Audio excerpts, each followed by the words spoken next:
plupart des gens, on les mettait devant un ordinateur avec Internet, bon, bah, ils ne savaient pas trop comment utiliser. Et une fois qu'on a expliqué, bah, ça y est, on sait le faire. Les cryptos, c'est pas très différent.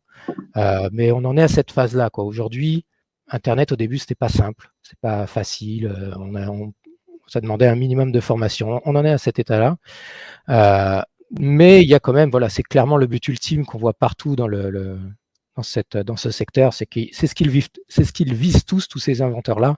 Ils veulent que ce soit rendu facile, toujours plus facile aux gens, et ces plateformes arrivent de plus en plus. Il y en a toujours plus qui existent, et certaines sont plus simples que d'autres. Victor a cité certains exemples, mais bon, il y en a d'autres.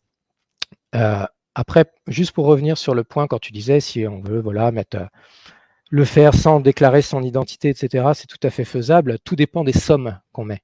Donc même sur des plateformes centralisées, comme Victor aussi en parlait, comme tu parlais de Qcoin, etc., mais il y en a tout un tas d'autres, jusqu'à un certain montant, et des fois ça peut être voilà, des centaines ou quelques milliers d'euros, on va rien vous demander. Vous allez pouvoir faire la transaction. Si on va vous demander pour les plateformes centralisées, votre adresse email est terminée, quoi, éventuellement.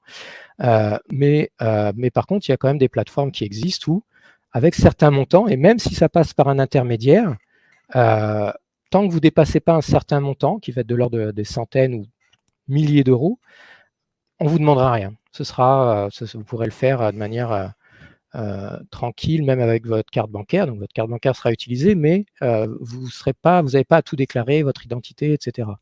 Donc voilà, tout ça s'améliore, ça s'améliore de jour en jour, littéralement. Et voilà, avoir un minimum de formation permet de se lancer aussi bien qu'on se lancerait aujourd'hui, voilà, enfin, dans les années 90, quand on découvrait Internet, quoi.